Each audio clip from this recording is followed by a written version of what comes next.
A man worth $10 billion sat in a cracked vinyl booth every single night, ordering the same bland coffee just to watch a waitress.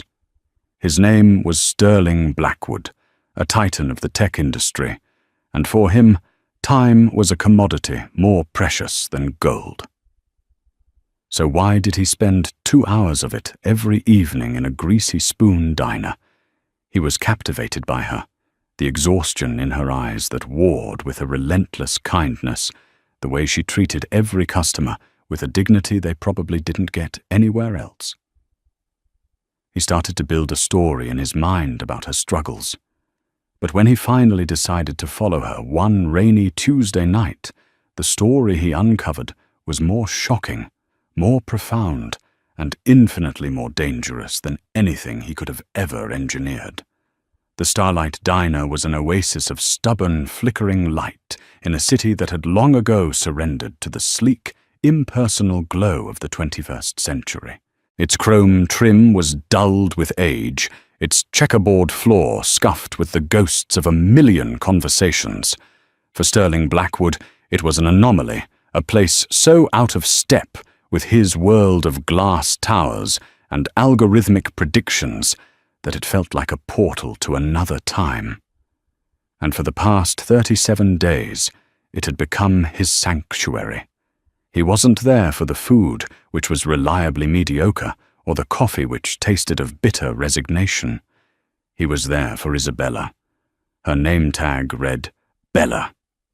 She moved through the diner with an economy of motion that spoke of years spent on her feet.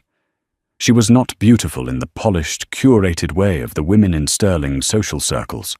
Her dark hair was often escaping its simple ponytail, and there were permanent shadows of fatigue beneath her warm brown eyes. But there was a light in her, an authentic, unpretentious glow that Sterling found himself inexplicably drawn to. He watched her handle a belligerent drunk with gentle firmness, slip an extra pancake onto a child's plate when their mother wasn't looking, and listen with genuine interest to the lonely ramblings of an old man in the corner booth. Sterling, a man who could quantify markets and predict consumer behavior with terrifying accuracy, couldn't quantify her. In his world, every action had a motive rooted in self-interest. Kindness was a currency, a networking tool. Bella's kindness seemed to have no agenda. It was just there. And it fascinated him. His own life was a monument to structured, profitable ambition. From a garage startup to the global behemoth of Ethelred Innovations, Sterling had built an empire on logic and ruthless efficiency. His penthouse apartment offered a panoramic view of the city he had in many ways conquered. It was a sterile, silent space, managed by staff he barely knew, filled with art selected by a consultant. It was a life of immense privilege and profound isolation. He hadn't shared a genuine, unguarded meal with another person in years. But here in the Starlight Diner, watching Bella pour coffee, he felt a flicker of something real. Tonight was different. He noticed she seemed more stressed than usual. A tremor in her hand as she refilled his cup, a new line of worry etched between her brows. When a customer left a generous $20 tip on a $10 bill, he saw her stare at it for a long moment, her expression not one of gratitude, but of desperate calculation. His curiosity, always a restless beast, morphed into a darker suspicion. The city was a brutal place. People did what they had to do to survive. He'd built his fortune partly by understanding that desperation was a powerful motivator. What was her desperation? A gambling debt? A drug problem? Was this kindness just a mask for something grittier? The thought soured the air. He wanted to be wrong, but his cynicism, honed in 1,000 boardrooms, was a difficult habit to break. Bella's shift ended at 11 p.m. She untied her apron, her shoulders slumping with the release of the day's tension. She exchanged a few quiet words with the night cook, then slipped out the back door into the rain-slicked alley. But instead of heading towards the bus stop on the main avenue, she did something odd. She retrieved 2 heavy-looking duffel bags from behind a dumpster. They were clearly pre-packed and waiting for her. They weren't gym bags. They looked weighted stuffed to the point of straining the zippers. This was it. The deviation from the norm. The data point that didn't fit the pattern. Sterling's driver, a stoic man named Thomas, was waiting in the black sedan parked a block away. Sterling usually got in, said, "Home, Thomas," and disappeared back into his world of silence and screens.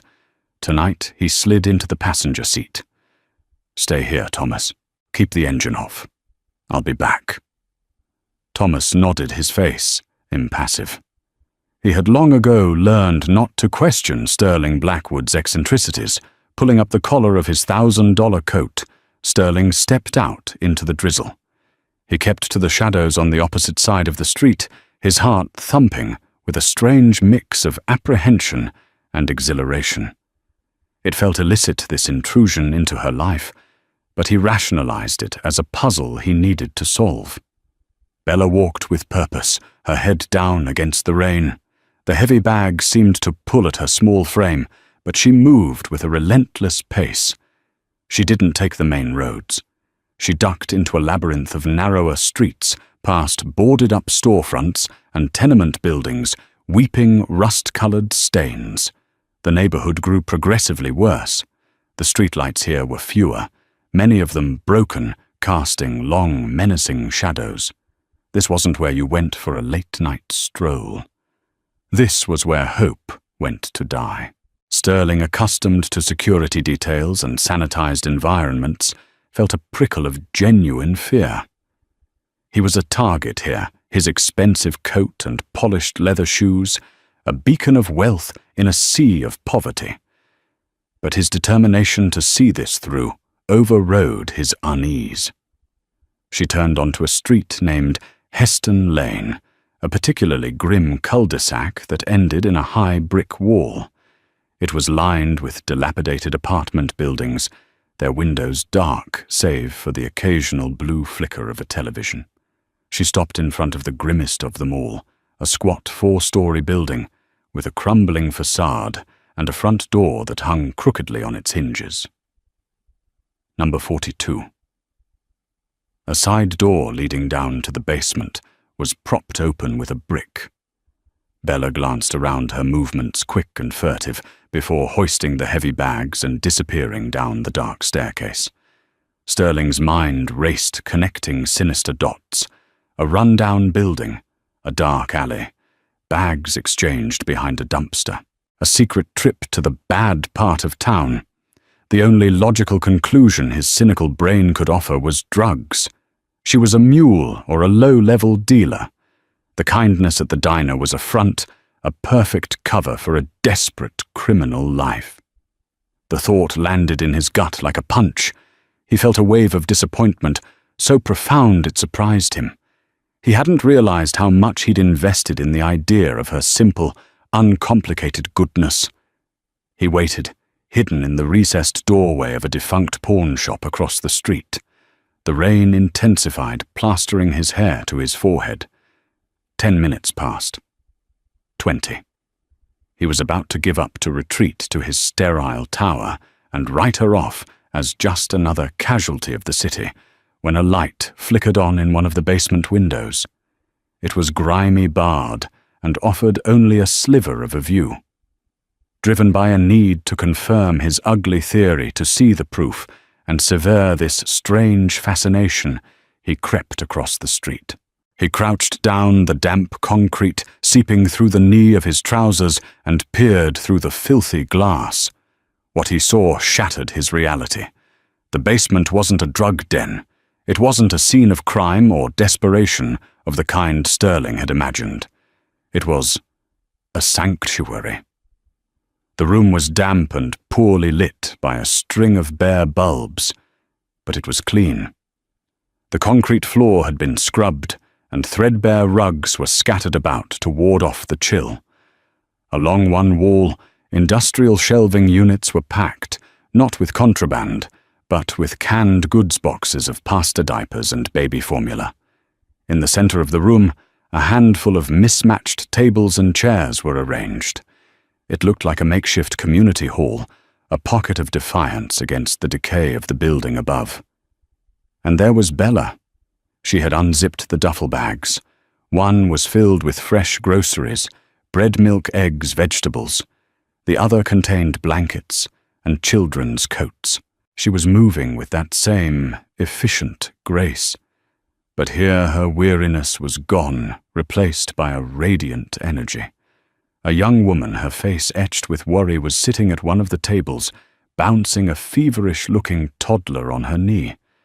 Bella approached her, not with pity, but with a warm, reassuring smile. She placed a hand on the woman's shoulder and spoke in a low, comforting voice. Sterling couldn't hear the words, but he could see their effect. The tension in the young mother's shoulders eased. Bella handed her a bag of groceries, a bottle of children's medicine, and a thick woolen blanket.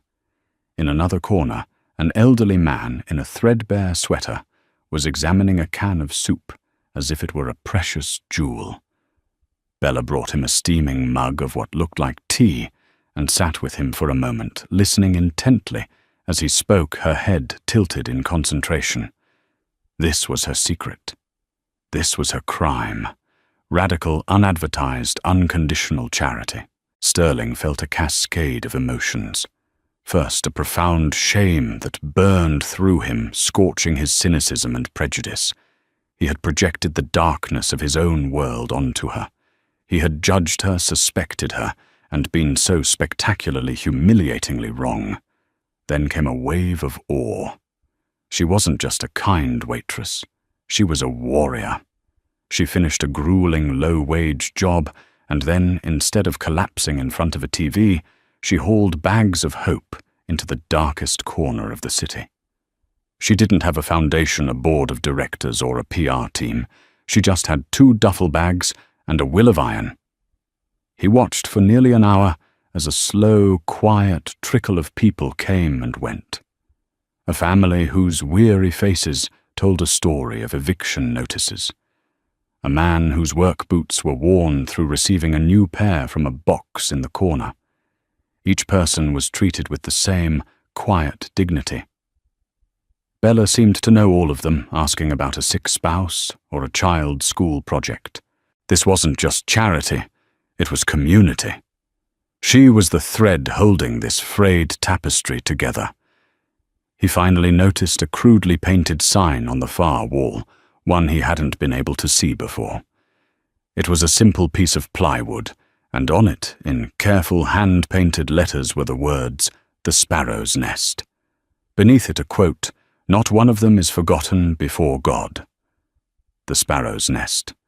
The name was perfect. Humble, protective, resilient. Sterling backed away from the window, his mind reeling. He felt like he had been struck by lightning. The entire architecture of his understanding of the world, a world built on transactions and leverage, seemed fragile and false. He had spent his life accumulating wealth, believing it was the ultimate measure of power and security. He could buy companies, influence markets, bend politicians to his will. But he couldn't create what was happening in that basement. That kind of wealth wasn't traded on any stock exchange. It was forged in empathy and spent in acts of selfless grace. He walked back to his car in a daze. The rain didn't bother him. The squalor of the neighborhood no longer seemed threatening. It seemed tragic.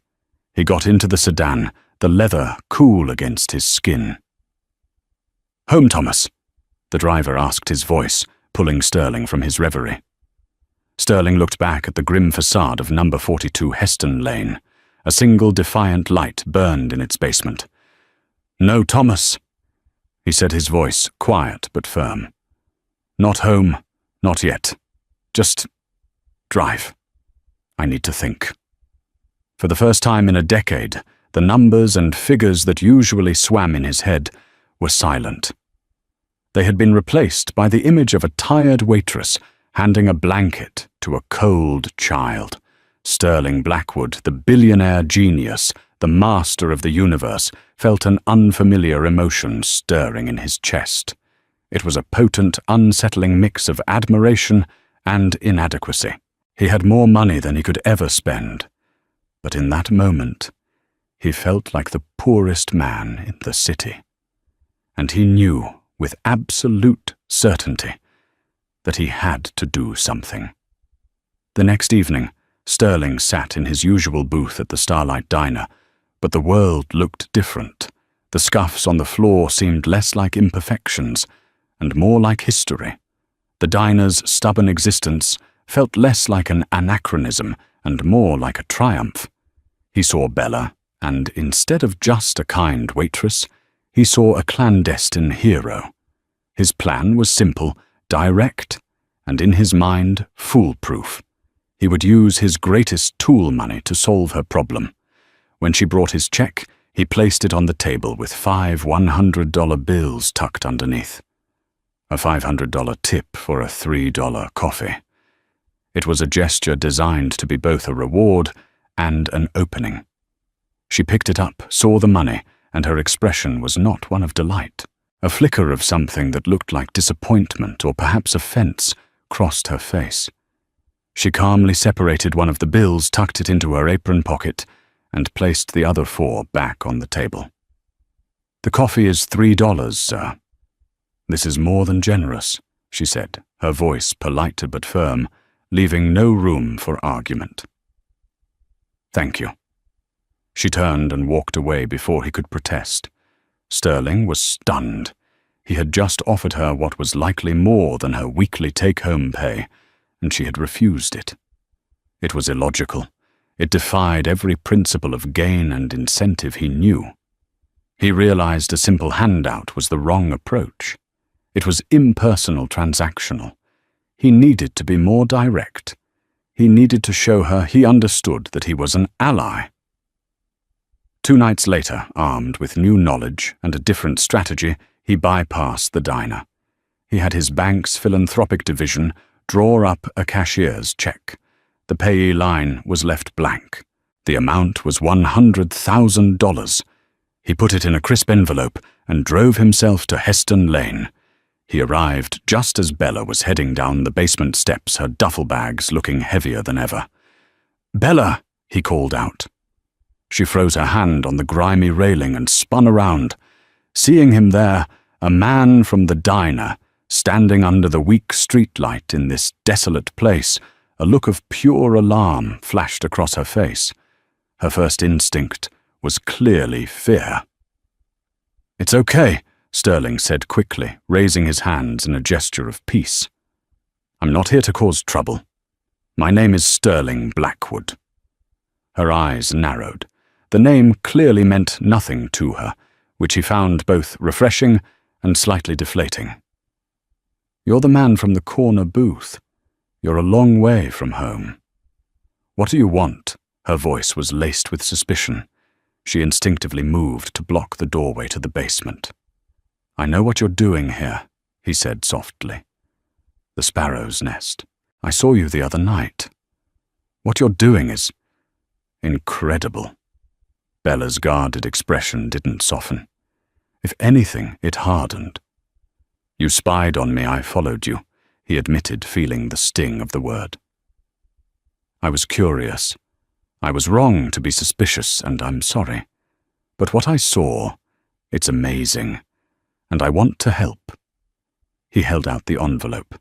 "This is for the sparrow's nest, to buy more food coats, whatever you need, to help you find a better place than this." She stared at the envelope, as if he were trying to hand her a venomous snake. She didn't move to take it. "No, thank you," she said, her voice quiet but unyielding. Sterling blinked. He was offering a solution on a silver platter, and she was turning it down. "I don't think you understand. This could change everything for you. For them. You wouldn't have to work yourself to the bone at the diner. You could—" "You're the one who doesn't understand, Mr. Blackwood." She interrupted, her voice gaining a sharp edge. "What do you think this is? A business venture? Something you can fix by throwing money at it? Money helps. he said, bewildered by her hostility. "It's what you need. It's what these people need." A bitter laugh escaped her lips. "Do you have any idea how many of these families ended up here because of men like you? Men in suits who sit in towers and move money around on a screen. My family had a business, a small grocery store passed down 3 generations. We lost everything, our store, our house, because a private equity firm bought our landlord's debt, tripled the rent overnight, and forced us out to make way for luxury condos. They called it urban renewal." Her story hit him like a physical blow. He thought of the real estate portfolios his own company managed, the ruthless efficiency of his investment teams. Had he inadvertently created stories just like hers, they offered us a settlement. She continued, her eyes burning with a righteous fire. A check to make us go away quietly. My father, out of pride and anger, tore it up in their lawyer's face. They crushed him. You think your money is clean. You think it's a gift. To these people, it's just a different kind of weapon. It creates dependency. It robs them of their dignity. What we do down there," she gestured toward the basement, "is about community. It's about neighbors helping neighbors. It's about showing people they aren't forgotten, that they have worth beyond what's in their bank account. It's not a problem for you to solve. It's our life."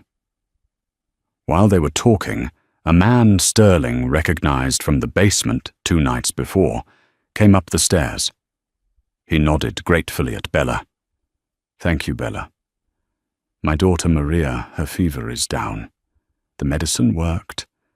He glanced nervously at Sterling, his expensive suit, a foreign object in their world. "That's wonderful news, Mr. Sanchez," Bella said, her voice instantly softening. The man's gratitude was a stark contrast to her rejection of Sterling's help. It underscored her point perfectly. She turned back to Sterling, her expression resolute. "We don't want your money, Mr. Blackwood. We want your absence. Please go back to your world and leave us to ours." She picked up her bags, turned without another word, and disappeared into the darkness of the basement, leaving Sterling standing on the wet pavement, the envelope in his hand feeling heavier and dirtier than it had a minute ago. He was an intruder, a benefactor nobody wanted. Her refusal was more damning than any business failure he had ever experienced. She hadn't just rejected his money, she had rejected his entire worldview.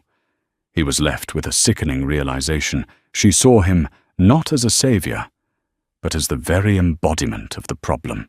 And as he stood there wrestling with this new, uncomfortable truth, he overheard a snatch of conversation from inside the basement as the door swung slightly ajar. It was Bella talking to Mr. Sanchez. "Thorne is raising the rent again, on all of us. He sent the notices today. I don't know what we're going to do." Thorne. A name. A new data point. A potential antagonist in this story he had stumbled into. Sterling's mind trained to identify threats and opportunities locked onto it. If he couldn't help Bella with a handout, perhaps there was another way. A way to fight the forces that were trying to crush her and the sparrow's nest. For the first time, this wasn't about charity. It was about justice. The name Thorne echoed in Sterling's mind all the way back to his penthouse. It was a tangible lead, a thread he could pull. Her rejection had stung, but it had also clarified his purpose. He couldn't be an outsider throwing cash at a problem. He had to understand the problem from the inside. He had to understand the enemy. The next morning, Sterling bypassed his usual executive meetings. He strode into the Ethelred Innovations headquarters with a singular focus. He didn't go to his own office on the top floor, but to the 47th, the domain of his chief financial officer, David Chen. David was a quiet, meticulous genius, with numbers a man who had been with Sterling since the early days. He was one of the few people Sterling trusted implicitly. David Sterling said, walking in without knocking. I need you to dig into something for me. Off the books. Personal. David looked up from a complex spreadsheet, his expression calm. Of course, Sterling. What is it? A real estate developer. A company, probably. The name is Thorne Sterling said, pacing the length of David's spacious office. I want to know everything. Who they are, what they own, their business model, their funding. Specifically, I'm interested in their activities around Heston Lane and the surrounding district. David made a few notes on a legal pad. Thorne. Heston Lane. Any particular reason they're squeezing a community there? Predatory rent hikes, likely trying to force people out. I want to know who's behind it. Consider it done, David said. I should have a preliminary file for you by end of day. Sterling spent the rest of the day in a fog. The problems he was supposed to be solving, supply chain, logistics, Q4, profit projections, a hostile takeover bid for a smaller rival, seemed trivial abstract.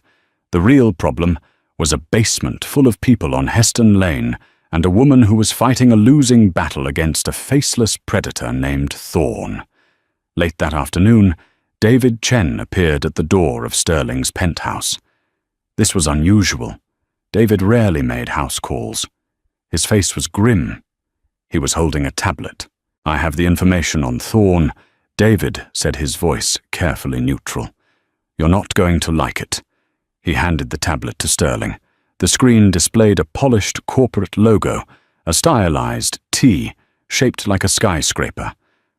Thorne Development Group, the text read. CEO Marcus Thorne.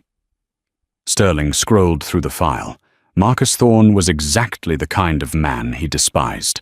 A second-generation real estate mogul known for his aggressive, ruthless tactics.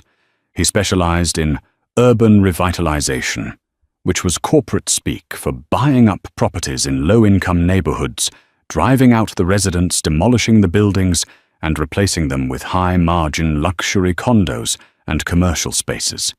Heston Lane and the 6 blocks surrounding it were his current flagship project.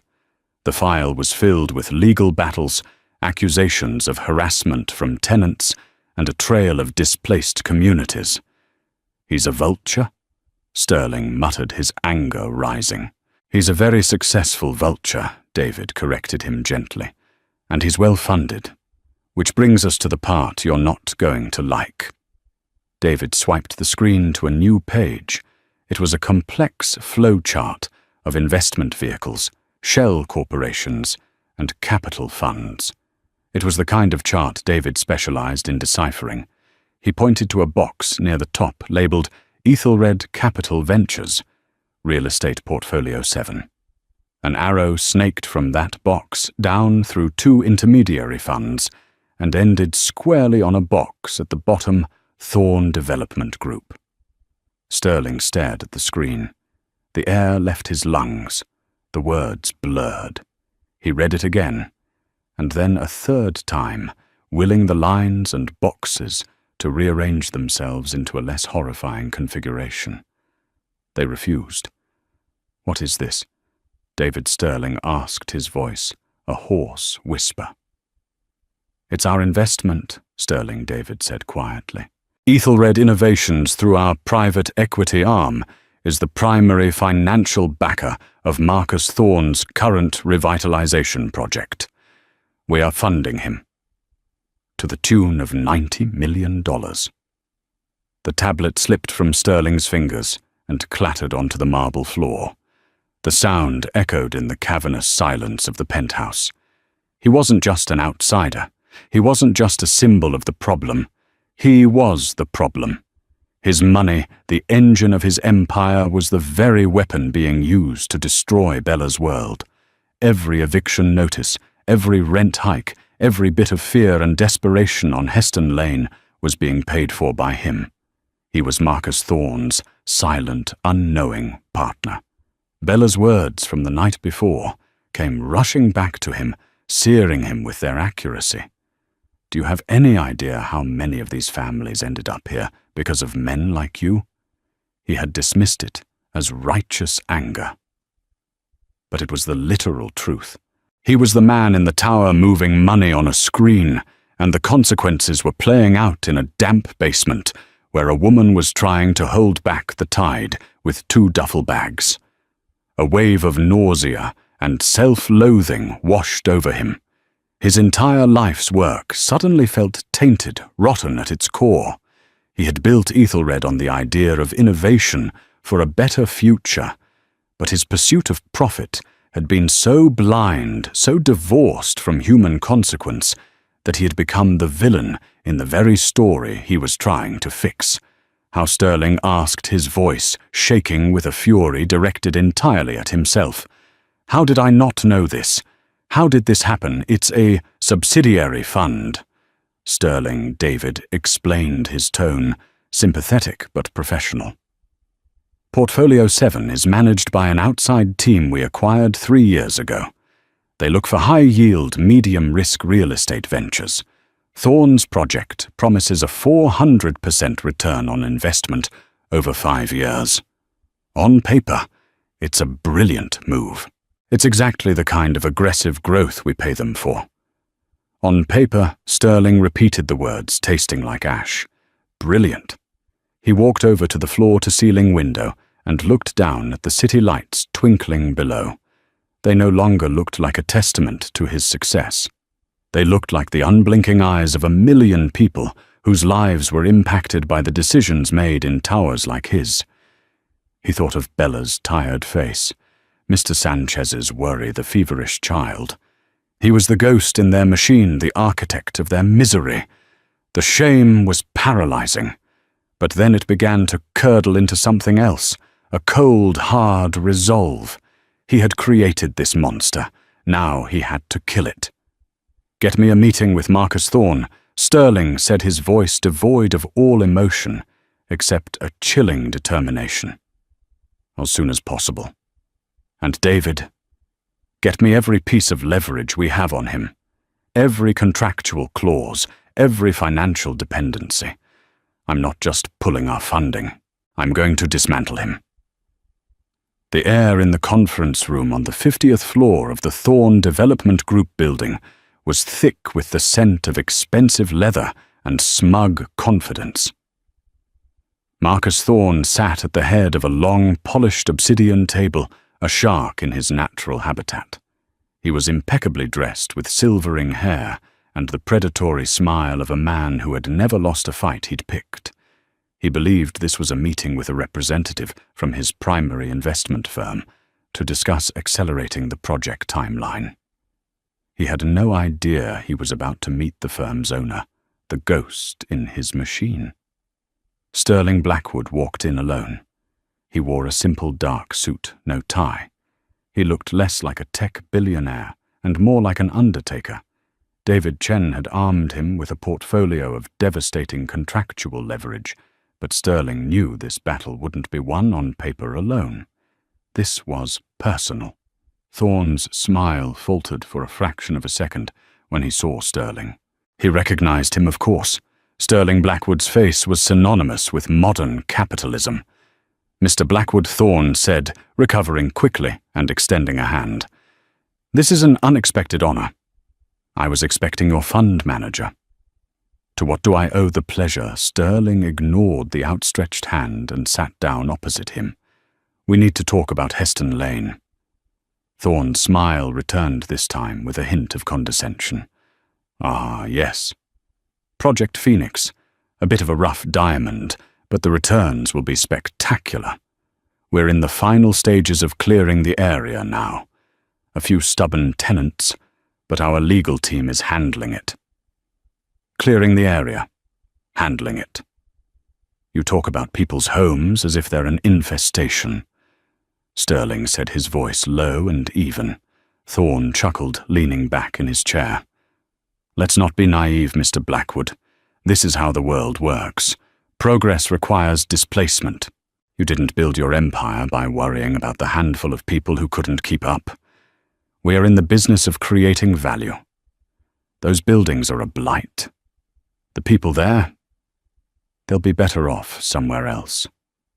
Better off. You mean homeless? Sterling shot back. I've been there, Thorne. I've seen the people you're clearing. There's an elderly man, a Mr. Sanchez, whose daughter you're putting on the street. There's a community, a fragile ecosystem of survival that you are systematically exterminating for profit. Thorne's eyes narrowed. You've been to Heston Lane? An odd tourist spot for a man of your stature. Have you developed a sudden conscience? It's a bit late for that, isn't it? Your money is what's making this all possible. You're my partner in this extermination, as you so dramatically put it. He had played his trump card, believing it would force Sterling into complicity. He was wrong. You're right, Sterling said, and the admission seemed to momentarily disarm Thorne. I am complicit, and that is a mistake I am here to rectify. Effective immediately, Ethelred Capital is pulling all funding from Thorne Development Group. Thorne laughed out loud. It was a harsh barking sound. You can't do that. We have a contract. The penalty clauses for a breach like that would be astronomical. It would cost you tens of millions. 87 million to be precise, Sterling said, calmly, not blinking. I've already authorized the payment. Consider it the cost of a very expensive lesson. Thorne's laughter died in his throat. The color drained from his face. You're bluffing? No sane businessman would burn $87 million on a whim. This isn't a whim, Sterling said, leaning forward, his voice dropping to a dangerous whisper. This is a reckoning. You see, I'm not just pulling the funding. My legal team has spent the last 48 hours dissecting every deal you've ever made. We've found a rather interesting pattern of code violations, zoning manipulations, and tenant harassment suits that were settled just a little too quietly. I've passed this information on to a few journalists at the New York Times. They found it very compelling. Thorne was speechless. His facade of untouchable power was crumbling before his eyes. And then there's the matter of the Heston Lane properties themselves, Sterling continued, relentless. Since my company's capital was used for their acquisition, I am exercising Section 11B of our agreement, the Project Integrity Clause you probably thought was boilerplate. It allows the primary investor to assume control of assets in cases of actions that cause significant reputational damage to the investor. I'd say a front-page story on predatory slumlord tactics counts as significant damage, wouldn't you? He slid a document across the obsidian table. It was a notice of asset seizure. You're taking the buildings, Thorne stammered, his voice a pathetic squeak. I'm not taking them, I'm liberating them, Sterling said, standing up. The ownership of number 42 Heston Lane and the 5 adjacent buildings will be transferred to a newly created non-profit housing trust. The trust will be managed by the residents themselves. Their rent will be lowered to an affordable fixed rate. You will walk away with nothing. You will be buried in lawsuits and media scrutiny. You preyed on the vulnerable Thorne, and you made the mistake of doing it with my money. Thorne stared at him, his face a mask of disbelief and impotent rage. He was utterly defeated. Sterling walked to the door, then paused and turned back. And one more thing. There's a woman named Isabella Rossi who runs a small charity out of the basement of number 42. You will never, ever go near her or that place again. If I hear that you have so much as breathed in her direction, I will use the full weight of my personal fortune to ensure you never work in this city or any other again. Am I clear? Marcus Thorne, the shark. The Titan could only manage a slight, terrified nod. Sterling walked out of the conference room, leaving the man and his ruined empire behind. He didn't feel triumphant. He didn't feel joy. He felt the cold, clean relief of a debt being paid. He had used his power, his real power, not just to make money, but to deliver justice. As he rode the elevator down, He knew this was only the beginning. He had torn down the rotten structure. Now he had to help Bella build something new in its place. The news hit Heston Lane, not like a thunderclap, but like the sun breaking through after a long storm. The eviction notices were rescinded. The rent hikes were reversed. And then came the truly unbelievable part. The buildings had been bought by a benefactor and placed into a trust guaranteeing affordable housing for the foreseeable future. Panic and despair were replaced by stunned, tearful relief. Bella heard the news from a frantic Mr. Sanchez, who waved a new letter in his hand, not an eviction notice, but a legal document outlining the formation of the Heston Lane Housing Trust. She couldn't understand it. It felt like a miracle, a divine intervention she hadn't dared to pray for. A few nights later, as she was organizing shelves in the sparrow's nest, the basement door opened. It was Sterling Blackwood. He wasn't wearing an expensive suit, but simple jeans and a dark sweater. He looked tired, but a weight had clearly been lifted from him. Bella stood up, her heart pounding. She had 1,000 questions. She looked at him, and for the first time, she didn't see a symbol of the world that had hurt her. She saw the man who had somehow saved them. "It was you," she said. It wasn't a question. He nodded. "I couldn't just write a check. You taught me that. Some problems can't be bought off. They have to be fought." He explained everything. His unwitting investment in Thorne, the discovery, the confrontation. He didn't spare himself, laying bare his own ignorance and complicity. He wasn't asking for thanks or forgiveness. He was simply reporting the facts. When he finished, the basement was silent, except for the hum of the old refrigerator. "You destroyed a man's career. You burned $87 million, she said, her voice filled with awe. "For us." "I corrected a mistake on my balance sheet," he said simply. The monetary cost was irrelevant. The human cost of letting it continue was unacceptable. He then handed her a folder. It wasn't filled with money. It was filled with legal documents. "This is the charter for the Sparrow's Nest Foundation," he explained. "I had my lawyers draft it. It's a legitimate, registered non-profit. It has a board of directors. Mr. Sanchez has agreed to be the chair if you'll have him. It has a mission statement which I took from the sign on your wall." He looked at her, his expression earnest. "This isn't me giving you a handout, Bella. This is me giving you the tools you deserve. A proper legal structure, a dedicated bank account, tax-exempt status. It protects you. It protects this place. And it allows you to accept donations, real ones, from people who want to help your mission without worrying about where the money comes from." He had opened a separate account to fund the foundation's initial operating costs for 5 years. Enough for her to quit her job at the diner, to hire staff, to buy a van instead of hauling duffel bags, to rent a proper heated space instead of a damp basement. He hadn't given her money. He had given her infrastructure. He had given her freedom. Tears welled in Bella's eyes. They weren't tears of sadness or relief, but of a profound, overwhelming gratitude that was too big for words. She had fought so hard for so long, all by herself. And now, suddenly, she wasn't alone. Why, she finally whispered.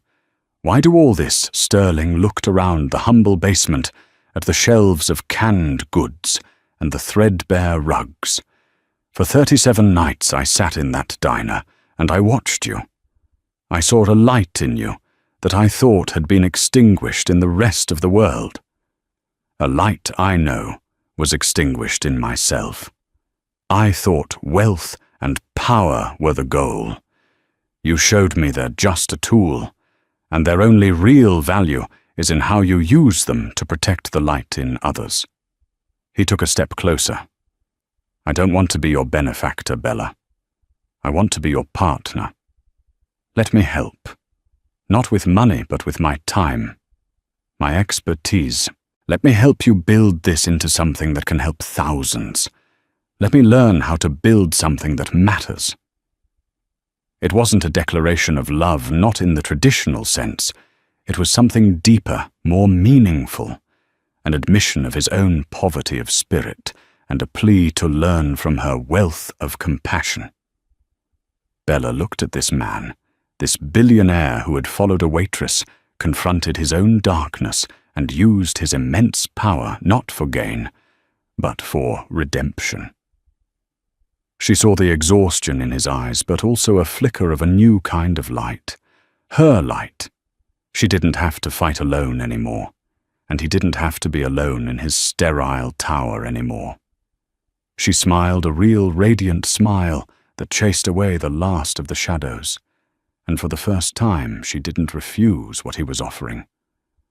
"Okay, Sterling," she said, her voice clear and strong. "Let's get to work." 3 months after the fall of Marcus Thorne, the Sparrow's Nest was reborn. The damp, cramped basement on Heston Lane was now just a storage space, a memory. Its new home was a sprawling, light-filled former textiles warehouse, 2 blocks away, a property Sterling had acquired with surgical precision and donated to the foundation. The air inside smelled not of mildew and desperation, but of fresh paint, sawdust, and boundless possibility. The transformation from a clandestine operation into a legitimate foundation, however, was not without its friction. It was a collision of 2 worlds, personified by its 2 founders. Sterling, in his element, saw systems. He saw scale and efficiency. He walked the cavernous space with architects and contractors talking about workflow optimization, intake processing, and cloud-based inventory management. He proposed a biometric check-in system for regulars to streamline the aid distribution process. Bella, standing beside him with her arms crossed, saw people. "Sterling, they're not packages in a fulfillment center," she argued one Tuesday morning after he'd enthusiastically pitched his check-in idea. "Mrs. Gable has arthritis. She's not going to want to scan her thumbprint. And Mr. Henderson is proud. He would rather starve than feel like he's being catalogued in a database. The point is the conversation, the handshake. The point is to make them feel seen, not processed." Sterling stopped, a flicker of frustration crossing his face before being replaced by understanding. "Right. The human element. I forget the interface. They're not an interface. They're our neighbors," she corrected him gently, but with an iron firmness. "We can use your spreadsheets to track how many cans of soup we have. We will use our hearts to decide who needs one." It was a dance they were learning. He would propose a grand, efficient system, and she would weave humanity into its core, teaching him that the most important metrics couldn't be charted on a graph. In turn, he was teaching her to dream bigger. When she mentioned needing a small play corner for children, he had a team of educational psychologists design a state-of-the-art early learning center in a section of the warehouse. When she worried about legal aid, he funded a pro bono clinic staffed by lawyers from the city's top firms who worked on rotation. He provided the blueprint. She provided the mortar that held it all together. Their partnership was truly tested with the arrival of the Jackson family. Sarah Jackson was a single mother with a 10-year-old son, Leo. She had been a mid-level logistics manager at a shipping company until it was bought out and restructured by a larger corporation. Her job was deemed redundant by an algorithm. She came to the Sparrow's Nest not for food, though she needed it, but because she had heard it was a place where people listened. Sterling's instinct was immediate and programmatic. "Okay," he said, after Bella briefed him. "I'll have my personal HR consultant completely overhaul her resume. We'll get her into an interview skills workshop. As for her son, he's been truant. I'll call the school district superintendent. We'll get a child advocate assigned." Bella shook her head. "Wait, let me talk to her first. Really talk to her." While Sterling was mapping out a multi-point action plan, Bella sat with Sarah Jackson for 2 hours with 2 cups of tea. She learned that Sarah wasn't just unemployed. Her confidence was shattered. She felt obsolete, invisible. She learned that Leo wasn't just truant. He was a brilliant, sensitive boy who loved to draw, but was being relentlessly bullied for being quiet and poor. He was faking sickness to avoid the daily torment. Bella brought this information back to Sterling. "Your plan is good," she said, "but it's aiming at the wrong targets. Sarah doesn't need a better resume as much as she needs to believe in herself again. And Leo doesn't need an advocate. He needs a sanctuary." Sterling looked at the notes he had made, bullet points and action items. He looked at Bella, who had no notes, only a deep, empathetic understanding of the situation. He was seeing the problem in 2 dimensions. She was seeing it in 3. "Okay," he said, deleting the file on his tablet. "What's our new plan?" The new plan was a synthesis of their strengths. Bella arranged for Sarah to volunteer at the foundation, organizing the new clothing donation section. It wasn't a job, but it gave her a routine, a purpose, and a community. Surrounded by the gratitude of those she was helping, her own sense of worth slowly began to return. Meanwhile, Sterling made a different call. It wasn't to the superintendent, but to an old acquaintance who ran a prestigious and very expensive downtown arts program for gifted youth.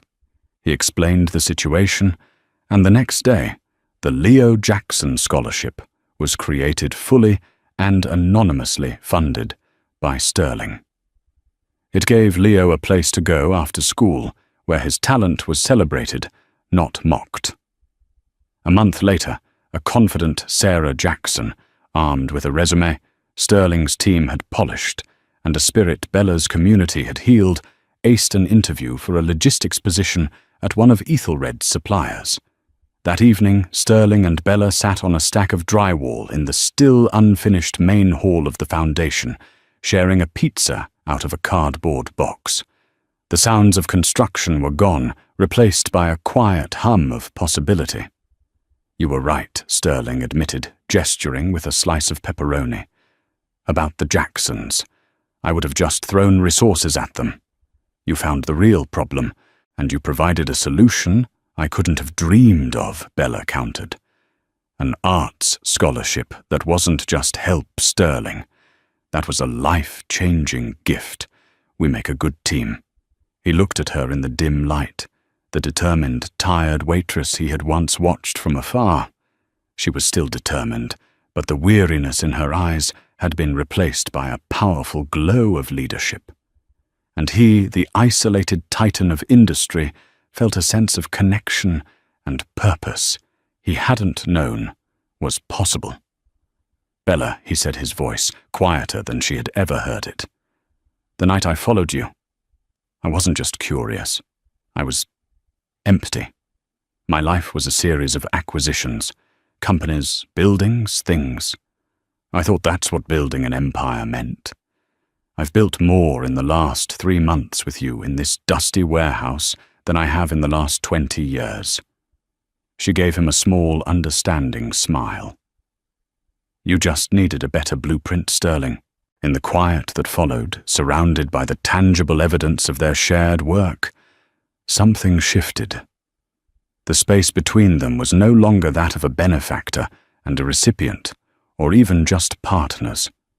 It was the comfortable, resonant silence of 2 people who had found in each other a missing piece of their own humanity. The foundation wasn't the only thing they were building. In a world that often measures a person's worth by their net worth, this story reminds us of a different, more profound truth. It shows us that true wealth isn't locked away in bank vaults or stock portfolios. It's found in compassion, in the courage to act, and in the connections we build with one another. Sterling Blackwood had all the money in the world, but he was poor in purpose, until he learned from Bella, a woman who had next to nothing but gave everything. Their story is a powerful testament to the idea that anyone, regardless of their station in life, can be a force for incredible good. It challenges us to look beyond our own bubbles, to see the struggles of those around us, and to ask ourselves, what tools do we have, and how can we use them to build a better world? If this story moved you and made you think, please help us share this message. Hit that like button, share this video with someone who needs to hear it, and subscribe to our channel for more real-life stories that inspire and uplift. Thank you for watching.